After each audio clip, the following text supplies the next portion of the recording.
This is the NBC University Theater, bringing you the third in our series of full-hour dramatizations of modern American and British fiction. Presenting Sinclair Lewis's novel, Main Street, another in our series of radio plays based on outstanding works of Anglo-American fiction. Our stars, as Carol Kennicott, Vanessa Brown, Dr. Will Kennicott, Leon Ames.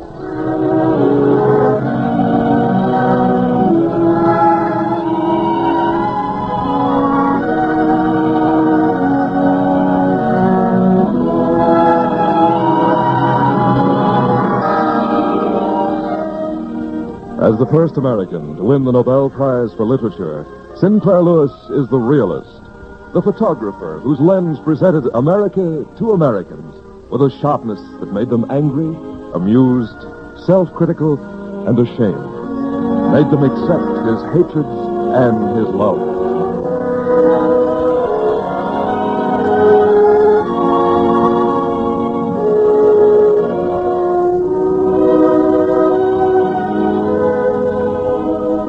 This is America. This is Gopher Prairie, a town of a few thousand in a region of wheat and corn, dairies and little groves. But its main street is the continuation of main streets everywhere. Though Minnesota-born, Carol Milford was not an intimate of prairie villages.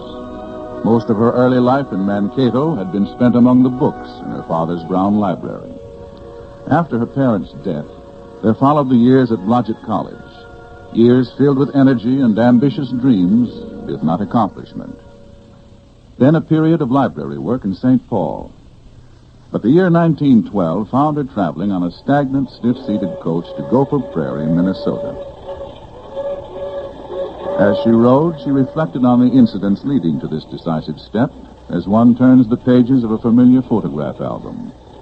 The first scene was a buffet supper at the Marbury's house in St. Paul. Harold, come over here and meet Doc Kennicott. Dr. Will Kennicott of Gopher Prairie. He does all our insurance examining up in that neck of the woods, and they do say he's some doctor. How do you do? Well, I'm pleased to meet you. Here, let me get a chair for you. Thank you. Marbury tells me you're a high mogul in the public library. Oh, well, no. I was surprised. I didn't hardly think you were old enough. I thought you were still in college, maybe. Oh, I'm dreadfully old. Oh, probably too old to be my granddaughter, I guess. How do you like your work? It's very pleasant. Don't you get sick of the city? St. Paul? Why, don't you like it? Oh, well, Oh, I don't know of any lovelier view than when you stand on Summit Avenue and you look across Lower Town to the Mississippi and to the uplands beyond. I know, but, well, you don't get to know folks the way you do up home.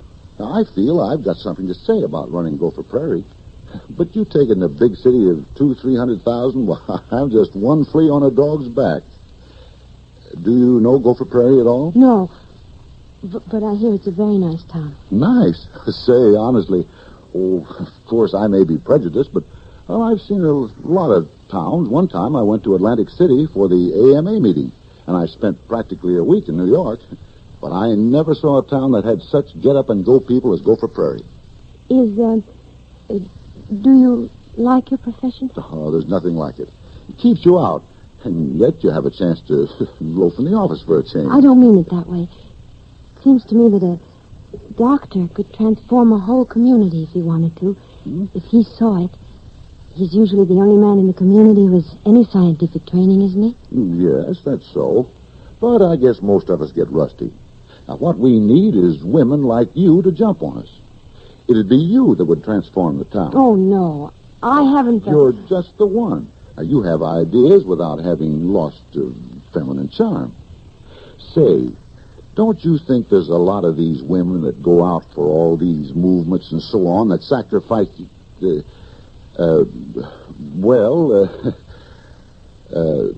I suppose.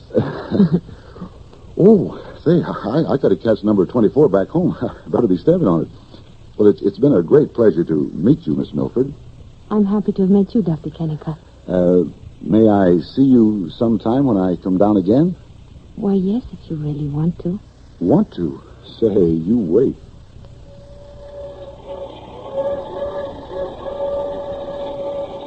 Of the lovemaking of Carol and Will Kennicott, there's nothing to be told which may not be heard on every summer evening, on every shadowy block. And then, on a windswept September day, after a year of conversational courtship... Honestly, Will, I just don't know. Come on. Come to Gopher Prairie, Carol. Show us. Make the town, well, make it artistic. It's mighty pretty, but I'll admit we aren't too darned artistic. Make us change. I'd like to someday, Will. Well, do it now. You'd love Gopher Prairie. Best people on earth. And keen. Of course, none of them have your finesse, you might call it, but they're all keen. Come on. We're ready for you to boss us. But Will... Oh, you know I'm in love with you, Carol. You say I'm so darn materialistic. Well, how can I help it unless I have you to stir me up? Now, you say a doctor could cure a town the way he does a person. Well, you cure the town, and I'll be your surgical kit. Oh, there's no use saying things. Don't my arms talk to you now? Oh, please, Will. Carol, come to Gopher Prairie. We want you there. Oh, it would be sweet to help. So very sweet.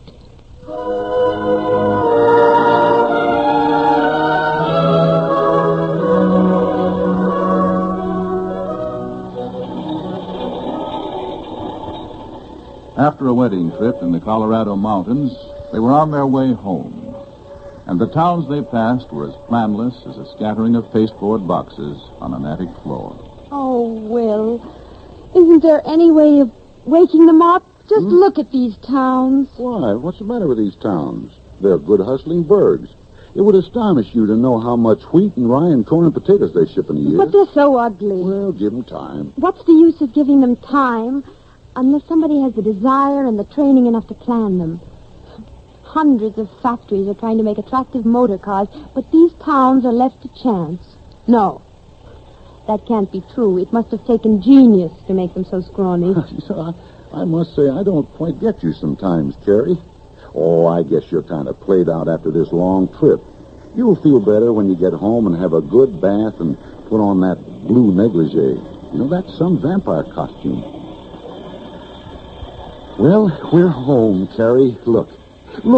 There's a bunch come down to welcome us. They see us. They're waving. Wave back to them, Carrie. Oh, Will. Come on now. Come on, let's get off.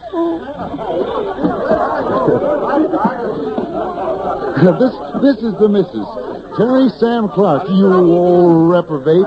And Mr. and Mrs. Dave Dyer, the Haydocks, and the elders. Well, you got us all straight now? Oh, of course she has. You trust Carrie to get things straight and get them darn quick. I bet she could tell you every date in history. As a matter of fact, I haven't got anybody straight. Of course you haven't, child. Well, I'm Sam Clark, dealer in hardware and almost any kind of heavy junk you can think of. You call me Sam. I'm going to call you Carrie, seeing you've gone and married this poor fish of a bum medic that we keep around here. This hungry-looking squirt is Dave Dyer, who keeps his drugstore running by not filling your hubby's prescriptions right. In fact, you might say he's the guy that put the shun in prescriptions.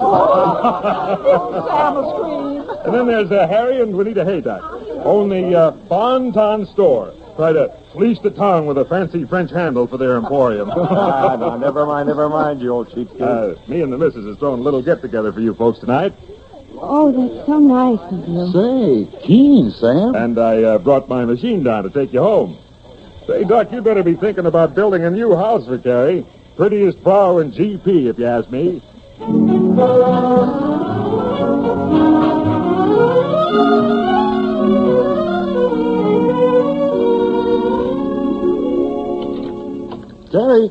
Carrie, I'm right here, Will. Oh, I didn't see you, honey. I'm sorry I had to go to the office that first day home, but I thought I'd better. I understand, dear. Did you find your way around the house all right? Yes. Well, what else you been doing today? Well, let's see. I walked the length of Main Street and back.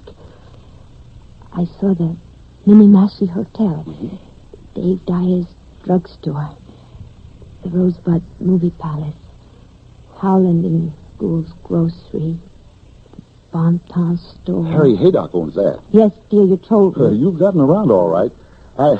Well, I don't expect you to think Gopher Prairie is a paradise after St. Paul, but you'll come to like it so much. Life's so free here and best people on earth. Do you know how much I want to like the people you like? Well, now, don't forget to see people as other folks see them. We have the stuff here in Gopher Prairie. Did you know that Percy Bresnahan came from here? Percy Bresnahan? Yes, you know, president of the Velvet Motor Company of Boston, Massachusetts. Makes the Velvet 12, biggest automobile factory in New England. And he comes back here for bass fishing almost every summer. Say, we better eat. It'll be time to get over to Sam's place soon.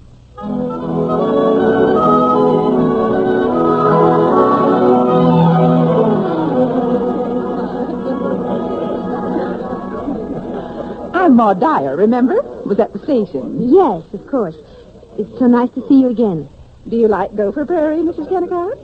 Oh, I'm sure I'm going to be ever so happy. There's so many nice people. Oh, you bet. Fine class of people. I don't like some of these retired German farmers who come here to spend their last days. But the rest are a fine class of people. Did you know Percy Bresnahan came from here? So I heard. Oh, he's a prince. He and I went fishing together last time he was here. You remember me, Mrs. Kennicott. Juanita Haydock. Oh, yes. I'm glad to see you. So nice to have you here. We'll have some good parties, dances, and everything. You'll have to join the Jolly 17. We play bridge every week and have a supper once a month. You play, of course. No, I don't. Really? In St. Paul? I've always been such a bookworm. We'll have to teach you, won't we, Harry? Oh, you bet. Bridge is half the fun of life. How do you think you like the old burg, huh? I'm sure I like it tremendously. Best people on earth. Great hustlers, too. Of course, I've had lots of chances to go live in Minneapolis, but we like it here. Real heat town. Hey, did you know that Percy Bresnahan came from here? What do you think of profit sharing, Mr. Elder? Profit sharing? Poppycock. Enfeebles a workman's independence and wastes a lot of honest profit. And it's my bounden duty as a producer to resist every attack on the integrity of American industry to the last ditch. Yes, sir. Why, say, did you know that Percy Bresnahan...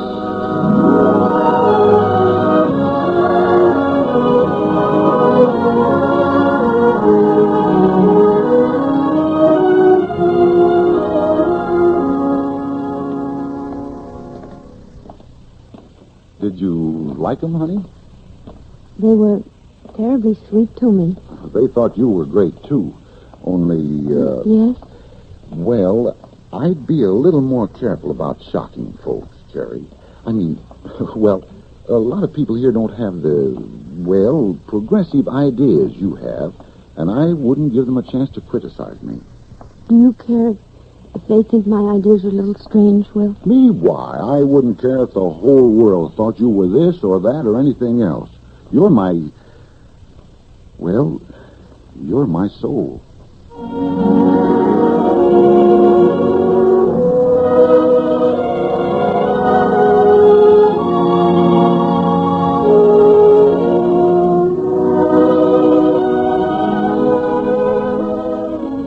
When the first dubious November snow had filtered down, when the first fire had been started in the furnace, which is the shrine of a Gopher Prairie home, Carol began to make the house her own.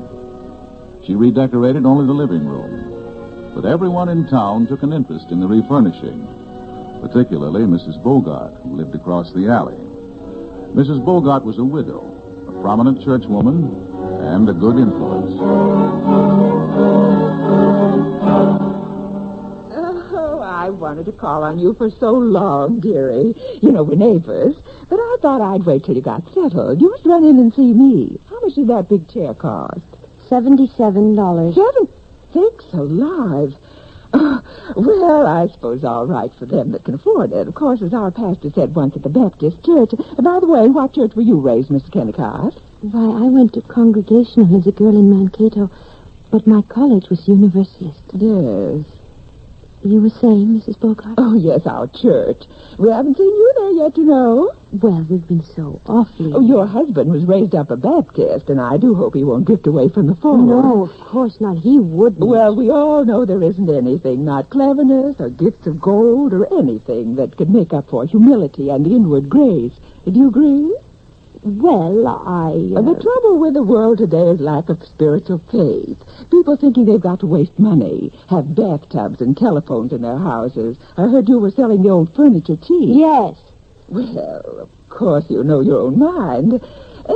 But I can't help thinking that... Yes, Mrs. Bogart. I can't help thinking when Will's ma was down here, it was good enough furniture for her. Mr. Kennicott has told me all about her. She used to run in to see me real often. I just wanted you to know that, well, when you find you can't depend on a lot of these gadding young folks like the Haydocks and the Dyers, you may be glad to know that slow old Auntie Bogart is always right there. I will remember, Mrs. Bogart. Oh, and we could have a nice visit with none of the terrible gossiping these younger women like to do.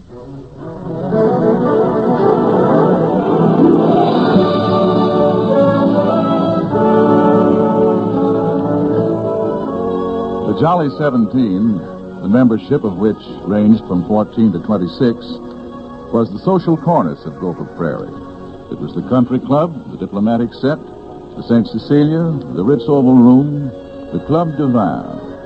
To belong to it was to be in. This particular meeting was being held in the new concrete bungalow of Juanita Haydock.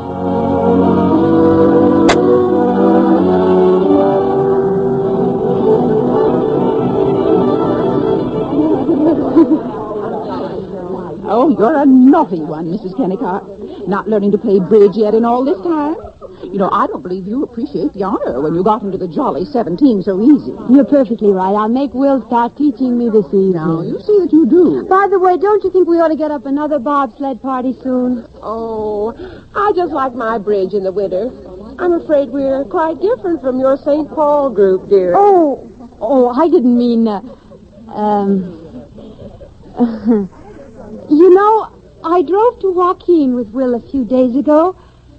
Isn't the country lovely? Yeah. And I admire the Scandinavian farmers down there so. Their big red barns and silos. Oh, do you think so? Jack Elder says the Svenskas that work in the planing mill are perfectly terrible. So silent and cranky. Yes, and they're simply ghastly hired girls. I swear I work myself to skin and bone trying to please my hired girls when I get them. They can have their gentlemen friends call on them in the kitchen, and they can eat the same as we do, if there's anything left. Well, they're ungrateful. All that class. Isn't it possibly the fault of the mistresses if the maids are ungrateful? Well, for generations, we've given them the leavings of food and holes to live in. How much do maids get here? Well, anywhere from $3.50 to $5.50 a week. How much do you pay, Mrs. Kennicott? Why, I pay $6. Don't you think it's hard on the rest of us when you pay so much? I don't care. A maid has one of the hardest jobs on earth. She works from 10 to 18 hours a day just to wash slimy dishes and dirty clothes. She tends the children. She runs to the door with wet, chapped hands. Well, really, Mrs. Kennicott, it's just plain to see you don't think like us in Gopher Prairie. Shall we start another rubber, Juanita?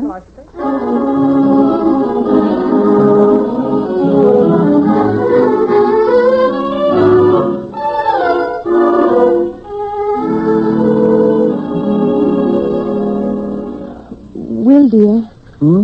Pass the butter, Carrie. Will, I wonder if the people here don't criticize me sometimes. Criticize you? Oh, Lord, I should say not. They all keep saying you're the swellest girl they ever saw. Well, I often disagree with the ladies at the Jolly 17.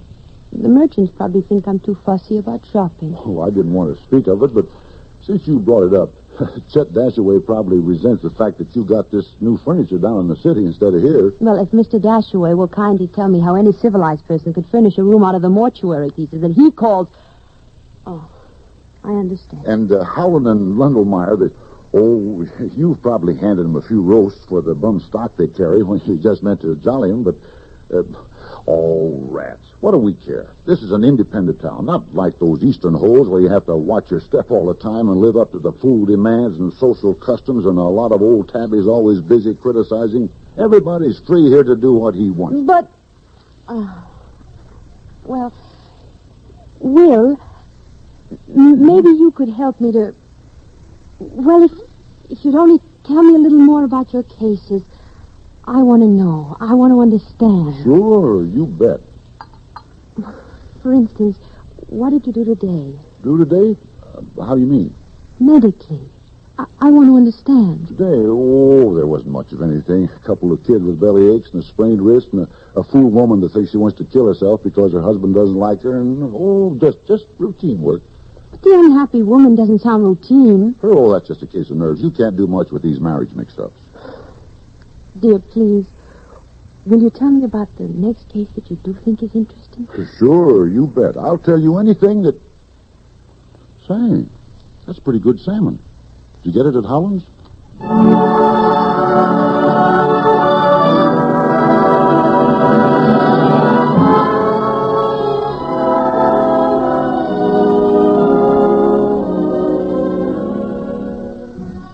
Carol had often been invited to the meetings of the Thanatopsis, the women's study club, but had never attended.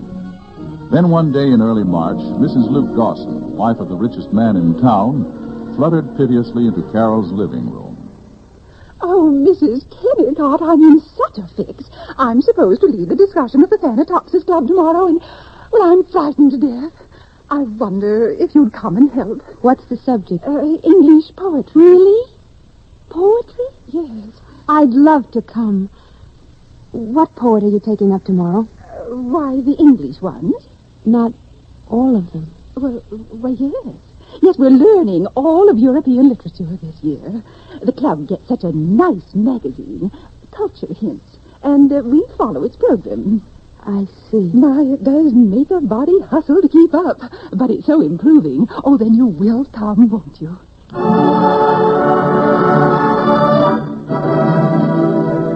Shakespeare was born in 1564 and died in 1616. He lived in London, England, and Stratford-on-Avon, which many American tourists love to visit. Many people believe that Shakespeare was the greatest playwright who ever lived, also a fine poet. Not much is known about his life. Robert Burns was quite a poor boy, and he did not enjoy the advantages we enjoy today. And though the lords and earls may have looked down upon him, his pieces about the mouse and other rustic subjects have given joy to many. I am so sorry I have not the time to quote some of them.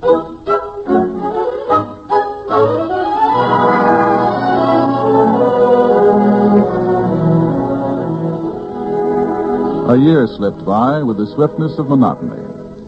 One November evening, Guy Pollock, the lawyer, stopped by. Carol was glad that Kennicott was out, because Pollock was the only person in Gopher Prairie who could understand her feeling of the town. Tell me, Guy, what's the matter with Gopher Prairie? Is anything the matter with it? Isn't there perhaps something the matter with you and me? No, I think it's the town, and so do you. But why do you stay here? You have no family. You're not married. I have the village virus. Sounds dangerous. It is. The village virus is the germ which infects ambitious people who stay too long in the provinces. Guy, can't we do something with the town? Really? No, we can't. I failed at every positive thing I've tried. I suppose I should settle down, as they call it, develop my capacity for dullness and be satisfied to be nothing.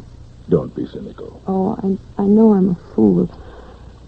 I dream of Venice, and I live in Archangel, and I scold because the northern seas aren't tender-colored. But at least they shan't keep me from loving Venice. And someday I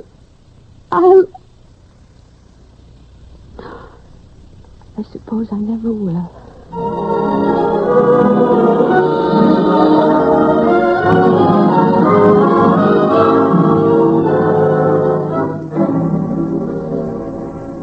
That night, Carol and Kennicott had their first real argument.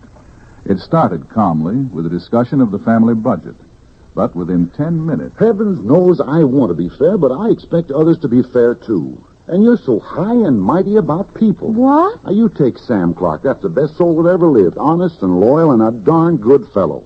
Well, you've got him so leery, he scarcely dares to come here. How do I frighten him, if I do? You do, all right. Instead of putting his legs up on another chair and unbuttoning his vest and telling a good story or maybe kidding me about something, he sits on the edge of his chair and tries to make conversation about politics. And he doesn't even cuss. And Sam's never really comfortable unless he can cuss a little. In other words, he isn't comfortable unless he can behave like a peasant in a mud hut. Now, Carrie, that's just about enough of that. Either you want to dance or you want to bang the piano or else you get moody as the devil and don't want to talk or anything. If you must be temperamental, why can't you be that way by yourself? My dear man, there's nothing I'd like better than to be by myself occasionally. Oh. To have a room of my own. I suppose you expect me to sit here and dream delicately. You wander in from the bathroom with lather all over your face and you shout, "Clean my brown pants." Well, you'll have plenty of privacy when we build a new house. When? Oh, I'll build it all right, don't you forget. Though I'm probably a fool to think about it. By the time I get it built, you'll probably have succeeded in your plan to get me completely in Dutch with every friend and every patient I've got. Thank you very much for revealing your real opinion of me. If that's the way you feel, if I'm such a hindrance to you, I can't stay under this roof another minute. And I'm perfectly able to earn my own living. You can get a divorce at your pleasure. Oh, now please stop flying off at tangents, Carrie. Tangents? This is not a theater play. It's a serious effort to have us get together on fundamentals. Now, we've both been cranky and said a lot of things we don't mean. Now, let's cut out jabbing at each other. You know you feel superior to folks, Carrie. So? You're not as bad as I say, but you're not as good as you say. No, not by a long shot. Now, why can't you take folks as they are? Now, take Jack Elder. You take him. Say, do you know he's nutty about music? Why, he'll put on a grand opera record and sit and listen and close his eyes. Or now you take Lem Cass, or you take Mart Mahoney, the garage man. Oh. He's got a lot of Perry prints of famous pictures in his office. Yeah. Now, you'll find these carriages in all small towns and a pile of savvy in every single one of them if you'll just dig for it. I know. And I do love them. Especially people like Champ Perry. But I can't be very enthusiastic over smug ones like Jack Elder. Well, then I'm smug, too, whatever that is. No. You're a scientist. Oh, I will try to get the music out of Mr. Elder. I will try. Is it all right now? Sure. But there's one other thing. You might give me some attention, too. That's not fair. You have everything I am. No, I haven't, Carrie. You think you respect me. You always hand out some spiel about my being so useful. But you never think of me as having ambitions just as much as you have. Perhaps not. I think of you as being perfectly satisfied. Well, I'm not. By a long shot, I'm not. I don't want to be a plug practitioner all my life. I want to put enough money away so that you and I can be independent someday and not have to work unless I feel like it. You never worry about what might happen if we get sick and didn't have a good fat wad salted away, do you? I suppose I don't. Well, then I have to do it for you. I want to have a squint at the world as much as you do, only I'm practical about it. First place, I'm going to make the money. I'm investing in good, sound farmlands. Do you understand why now? Yes. Then will you try and see if you can't think of me as something more than just a dollar-chasing roughneck? Oh, my dear, I haven't been just. I'm difficult. And from now on, I love Sam Clark. I promise I will.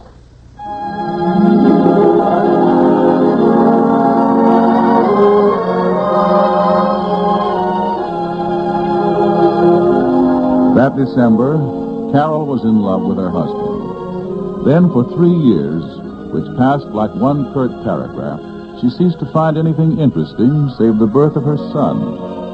He became her reason for living. But slowly growing within her was a longing to find her own people. And then Carol met Eric Valborg.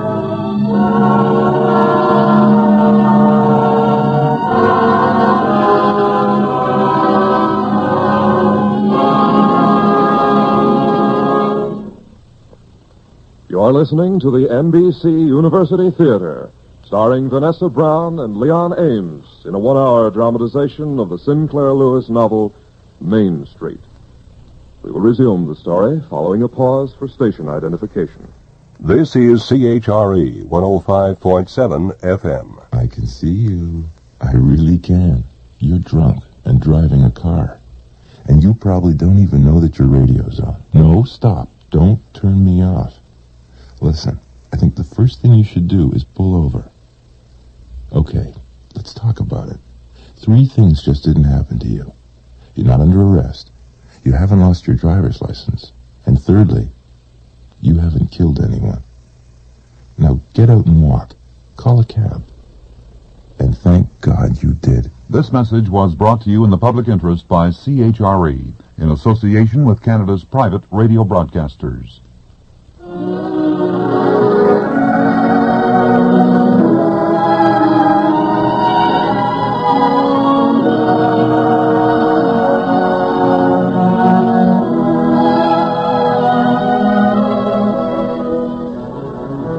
It was at a supper of the Jolly 17 that Carol first heard of Eric Valborg from Mrs. Dave Dyer.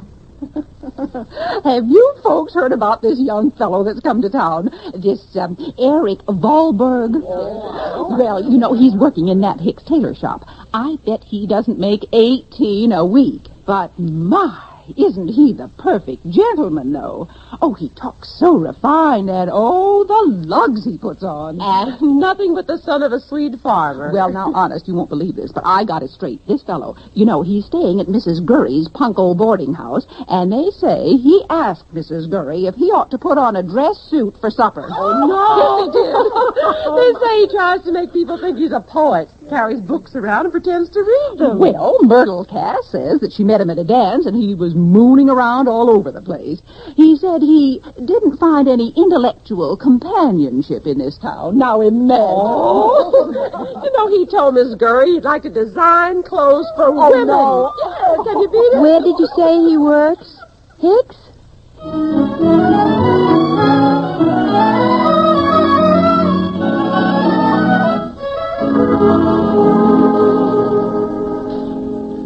Can I get these pants pressed? When do you want them? Monday? All right. What name? Kennicott. Kennicott. Oh, Kennicott. Well, you must be Dr. Kennicott's wife. Yes. Oh, I've heard about you. Myrtle Cass was saying you got up at Dramatic Club last year. Gave a dandy play. Now, I've always wished I had a chance to belong to a little theater. It wasn't a dandy play. It was a miserable failure. But you suppose it could be possible to get up another Dramatic Club this coming fall? It's pretty hopeless. But I suppose we could try. Have you had any experience? Just a bum club that some of us got up in Minneapolis when I was working there. Look, if you didn't want to use me as an actor, I'd love to design the costumes. You see, someday I hope I can get away from this fool tailoring when I have the money saved up. I want to go east and study art drawing, become a high-class dress designer. Or do you think that's a fiddling ambition for a fellow? Now, I was brought up on a farm. A lot of people kid me about. What do you care about the opinions of casual strangers? Oh, I don't really, but I asked you because, well, you're not actually a stranger. Oh? Myrtle Cass has spoken about you so often I wanted to call on you and the doctor, but I didn't quite have the nerve. Shall we see if we really could get up a new dramatic club? I'll tell you. Come to my house this evening about 8. We'll talk it over.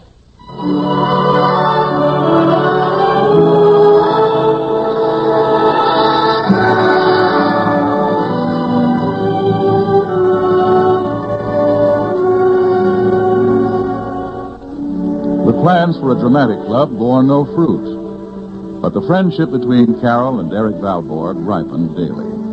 For the first time in years, she felt she was really talking. Eric often managed to find Carol on one of her long walks. Look here, shall I get out of this tailoring, this pressing and repairing? I don't see why a surgeon should spend much time cobbling shoes. No, but what if I find I can't really draw and design? I feel like a fool. What if you do have to go back? Most of us do. We can't all be artists. You'll have had the adventure, Eric. Don't be too meek toward life. Try everything. You're still a blessed innocent. Go and play till the good people capture you. But I don't just want to play.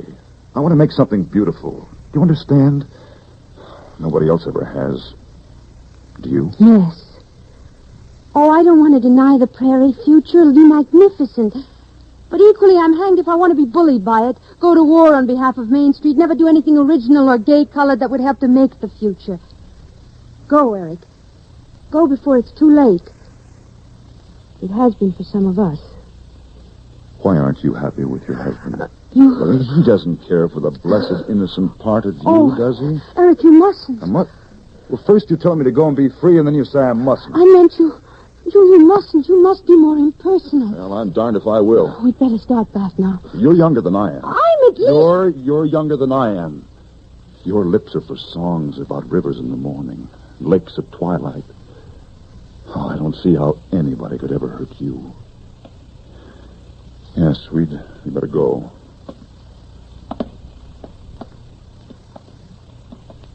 All right, I'll do it. I'll stay here 1 year. I'll save, not spend anything on clothes, and then I'll go east to art school. I'll work on the side. I'll learn what I'm good for, designing clothes or stage settings, illustrating, or selling collars to fat men. Can you stand it here in town for a whole year? Oh, with you to look at? Please.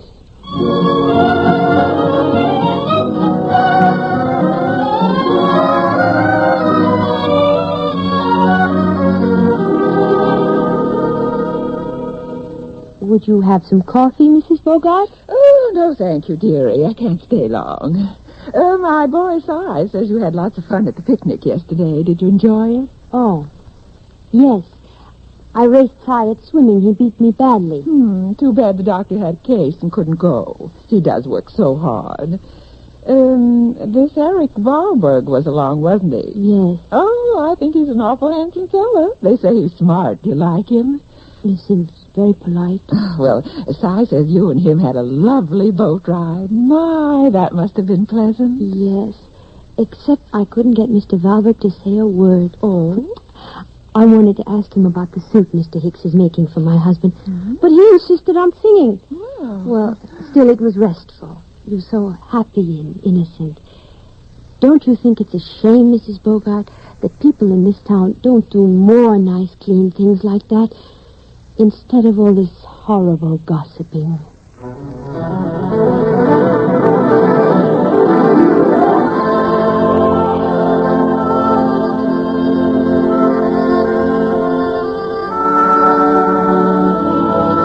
Few of the aristocrats of the Jolly 17 attended the humble folk meets of the Baptist and Methodist church suppers. But all the smart set went to the lawn festivals of the Episcopal Church. Through the light of the Japanese lanterns, Carol saw that Eric was walking toward her. Though he was merely ambling about with his hands in his pockets, she knew that he was calling her. When he reached her, she nodded coolly, proud of her coolness. Carol, I've got a wonderful chance. I don't know, but it might be better than going east to take art. What is it? Myrtle Cass says her father is hunting for a fellow to go work in the flour mill, learn the whole business, maybe become general manager. Well, what do you think? Wait. That's up to you. Do you want to become a person like Lyman Cass? Or do you want to become a person like me? Well, I am a person like you. I want to rebel. Yes. We're alike. Only, well, I'm not sure I can put through my schemes. I really can't draw much. But look, as a miller, I'd have the means. I'd books, music, and I'm going travel. to be frank. Frank and beastly. Don't you realize that it isn't just because her papa needs a bright young man in the mill that Myrtle is amiable to you? Yes. Can't you understand what she'll do to you when she has you? I don't know. I suppose so. You're thoroughly unstable. But I know what I want. I want you. Don't say that, Eric. I do. I'm not a schoolboy anymore. I want you. If I take Myrtle, it's to forget you. Please. Look, it's you that are unstable. You talk and play at things, but you're scared. Would I mind it if you and I went off to poverty and I had to dig ditches? I would not. But you would. I think you would come to like me, but you won't admit it. Are you fair? Are you? No, I suppose not. Do you like me? Do you? Yes, no, please, I can't talk to you anymore. Yeah, not here, Mrs. Haydock. No, anywhere. Oh, Eric, I'm fond of you, but I'm afraid. Of what? Of them, of my rulers. Gopher Prairie. Oh, my dear boy, we're talking very foolishly. I'm a normal wife and a good mother, and you are, a college freshman. Oh, you do like me. Oh, Carol, I could make you love me.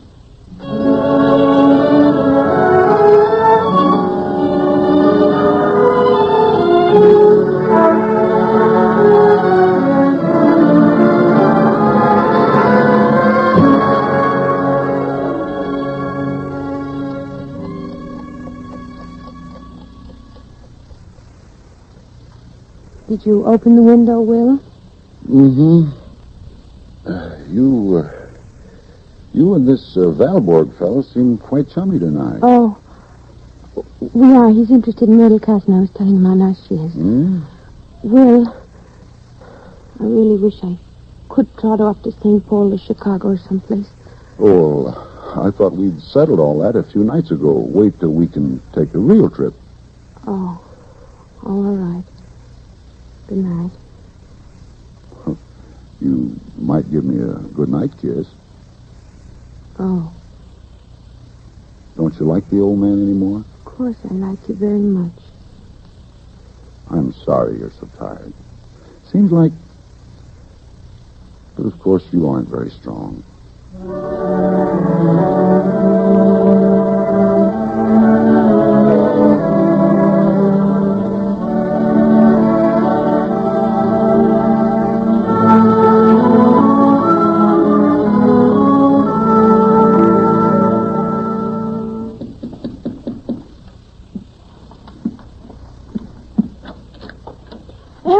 I saw your husband driving out of town.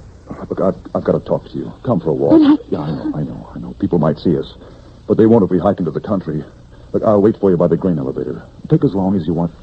Oh, come quickly. In a few minutes.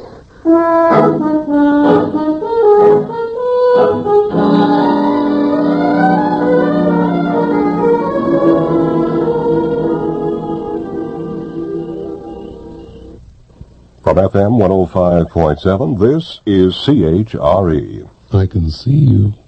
Yeah, I really can. You're drunk and driving a car. And you probably don't even know that your radio's on. No, stop. Don't turn me off. Listen, I think the first thing you should do is pull over. Let's talk.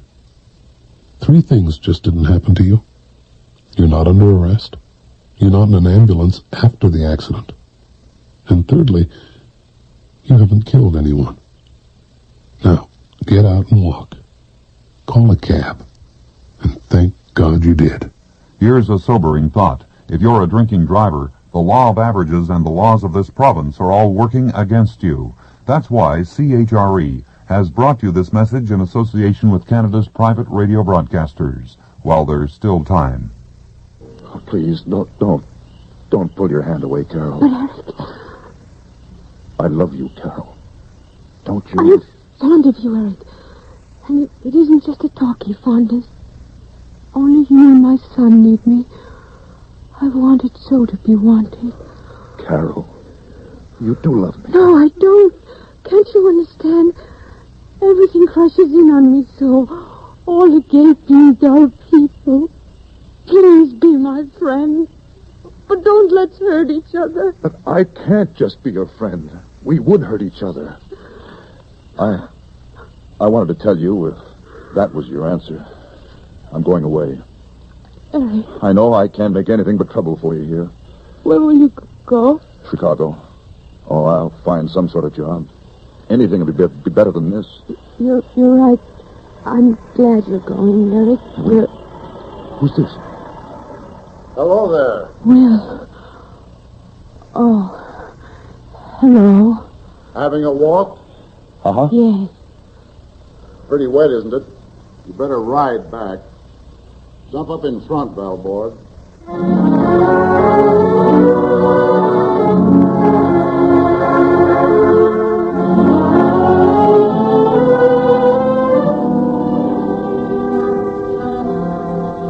You better take your coat off. It looks kind of wet. Yes. All right. Here, I'll hang it up. Thank you. I'll let it hang there till it dries. Well, Carrie, you'd better cut it out now. Will. Now, I'm not going to do the outraged husband stunt. I like you and I respect you, and I'd probably look like a boob if I tried to be dramatic. But I think it's about time for you and Valborg to call a halt before you get in Dutch. Do you? Of course, I know all about it. What do you expect in a town as full of busybodies as this is? If you would just... Of course, I know you like him. But don't you realize that if Ma Westlake or Mrs. Bogart or a few others got started, They'd drive you up a tree and you'd find yourself so well advertised as being in love with this Valborg that you'd have to be, just to spite her. You make your side clear, now let me give you mine. Is it only you and the baby that want me to back you up? No. They're all on me, the whole town, and you welcome them. You encourage them to drag me down into their caves. Eric was only a dear friend, but those vicious... Carrie, I won't stand it, you hear? Now. Right now, I'm done. I don't belong to Gopher Prairie, and I'm going. I'm not asking permission. I'm simply going. Do you mind telling me, if it isn't too much trouble, how long you're going for? I don't know. Perhaps for a lifetime. I see. Well, of course, I'd be tickled to death to sell out my practice and go anywhere you say.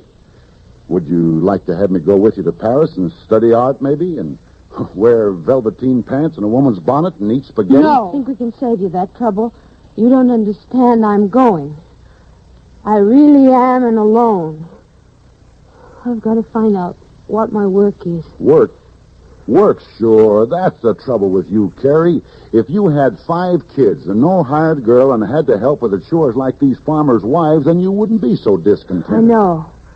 That's what most men and women like you would say. These businessmen, tired from their crushing labors of sitting in an office 7 hours a day, would calmly recommend I have a dozen children.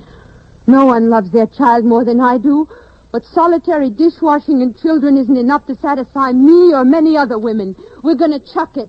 We're going to come out and play with you men in the offices, in the clubs, in the politics you've cleverly kept for yourselves. Of course, a little thing like our son makes no difference. It makes all the difference. That's why I'm going to take him with me. Suppose I refuse. You won't. Oh, Carrie, what the devil is it you want anyway? Oh, conversation? No. It's much more than that. I think it's a greatness of life.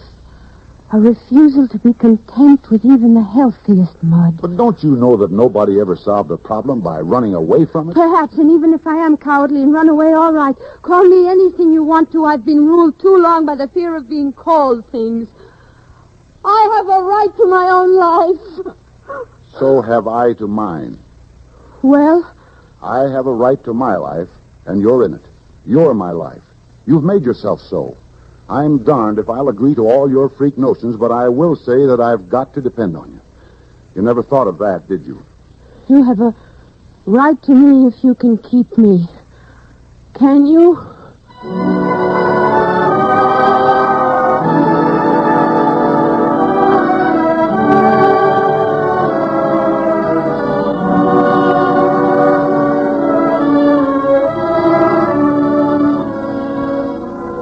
Kennicott never consented, definitely. At most, he agreed to a public theory that... Carrie's going to take a short trip and see what the East is like in wartime. She went to Washington in October and found employment in the Bureau of War Risk Insurance. The chart which plots Carol's progress is not easy to read. The thing she gained in Washington was not information about office systems and labor unions, but renewed courage, that amiable contempt called poise. Kennicott came to see her for the first time 13 months later. You're looking well? You're looking fine, too, Will. How's the baby? He's fine. Big, too. I'll bet. Say, Carrie, now, I don't want to butt in on any plans you've made or anything, but if you've got the time for it, I'd like to chase around Washington and take in some restaurants and shows and stuff and forget work for a while. Yes, of course. Dreadfully sorry. We haven't room to put you up at the flat, but I have 2 roommates. Don't you think we'd better go to the Willard or the Washington and get you a room? Yes, I guess we better do that.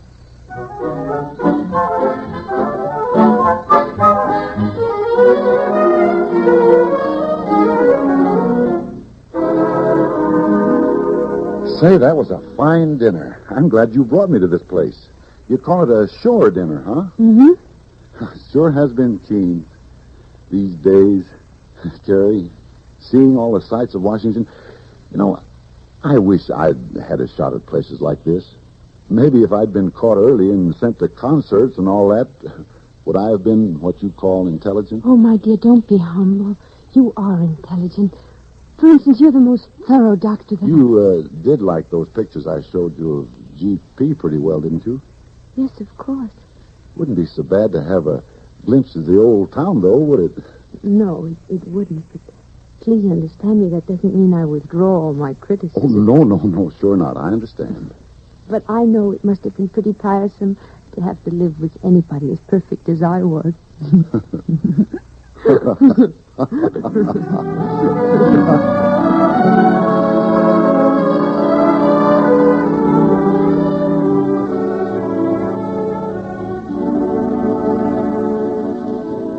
That Washington Monument is something, all right. Shall we sit here and enjoy it a while? Yes, let's. Before you showed me those places today, I'd already made up my mind that when I build a new house, I'd fix it the way you wanted it. I mean, if you ever want to. That's sweet of you. Look, Carrie, you think I'm going to ask you to love me. I'm not.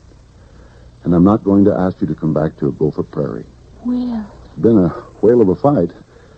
But I guess you won't ever stand GP unless you want to come back. I don't have to tell you I'm crazy to have you, but I won't ask you. I just want you to know how I wait for you. Every mail, I look for a letter, and then when I get one, I'm kind of scared to open it. I'm hoping so much that you are coming back. And even, well, say, do you know that I didn't open the cottage down at the lake at all this summer? I used to sit on the porch in town, and I couldn't get over the feeling that you'd simply run up to the drugstore and be right back. I like you better than anybody in the world. You're all the things that I see in the sunset and the things that I like, but I can't make poetry of it. I just want you to know how welcome you'll be if you ever do come back. I can't think. I don't know what to think. Then listen. Don't think. Here's what I want you to do. Get a 2 weeks leave from your office. Let's run down to Charleston and Savannah and maybe Florida. A second honeymoon? No. Don't call it that, Carrie. Call it a second wooing. I guess I never appreciated how lucky I was to have a girl so full of life and imagination to play with. Could you maybe run down and see the South with me? I'll get a nurse for you. I'll get the best doggone nurse in Washington.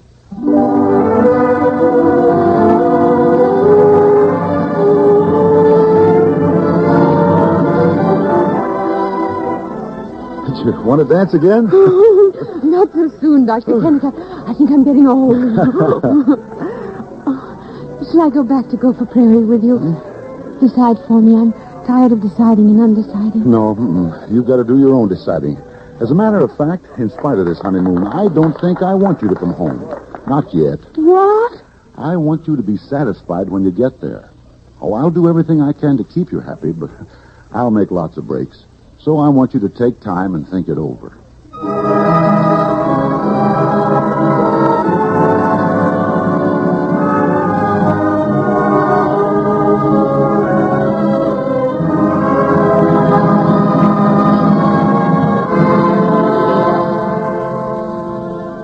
She was relieved. She still had a chance to seize indefinite freedom, but she also had a firmer respect for her husband. It had not occurred to her before that there was also a story of Will Kennicott, into which she entered only so much as he entered hers. Kennicott went back to Gopher Prairie. Carol talked at dinner to a generalissima of suffrage. Should I go back? Should I? I keep asking myself over and over. What do you think, Miss Kilby?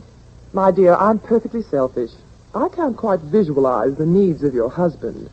And it seems to me that your baby will do quite as well in the schools here as in your barracks at home. Then you think I'd better not go back? Oh, it's more difficult than that. Oh.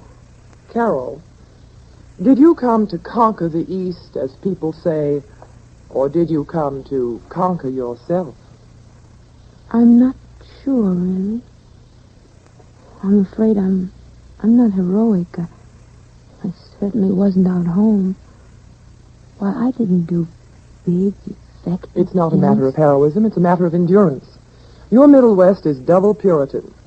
There is one attack you can make on it. You can keep on looking at one thing after another and asking why it is, and who first laid down the law that it had to be that way. If enough of us do this, impolitely enough, then we'll become civilized in merely 20,000 years instead of the 200,000 that my cynical anthropologist friends allow. I will go back. I will go on asking questions. I'm going to ask Ezra Stowbody why he's opposed to the nationalization of railroads. And I'll ask Dave Dyer why a druggist is always pleased when he's called doctor. Maybe I'll even ask Mrs. Bogart why she wears a widow's veil that looks like a dead crow.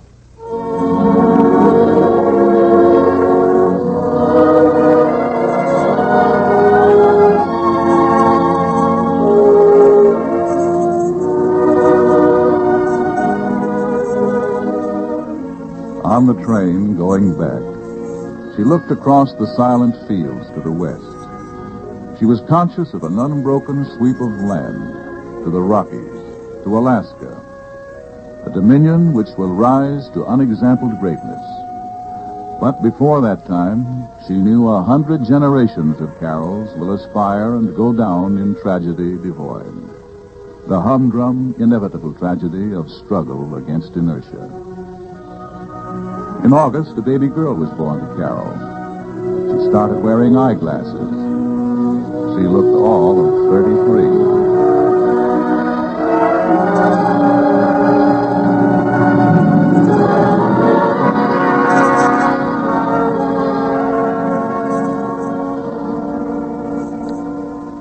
Oh, they're too much for me. Wish I could find that collar. Who is? I've been thinking of getting up an annual community day. And the whole town could have sports and a picnic and dance. But Bert Tibby, why did you ever elect him mayor? He's taken my plan completely away from me, and he intends to have a lot of dry political speeches. Yes, it would jar you to have Bert butting in. That darn collar certainly is gone for keeps. But I have one in this. I've never excused my failures by sneering at my aspirations, by pretending to have gone beyond them. I don't admit that Main Street is as beautiful as it should be. I don't admit that Gopher Prairie is greater or more generous than Europe. I don't admit that dishwashing is enough to satisfy all women. I may not have fought the good fight, but I've kept the faith. Sure, you bet. Well, I guess it's time to turn in. Hey, it feels to me like it might snow tomorrow. I got to be thinking about putting up the storm windows pretty soon. Say, did you notice whether the girl put that screwdriver back?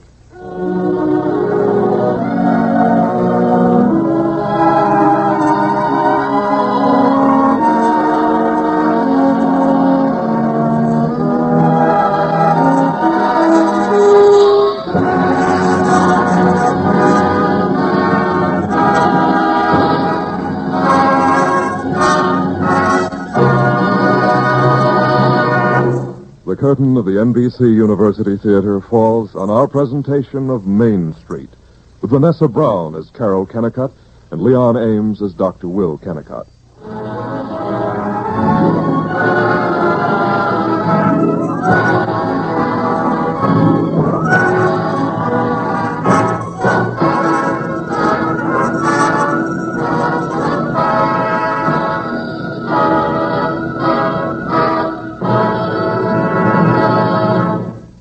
You're tuned to FM 105.7 CHRE.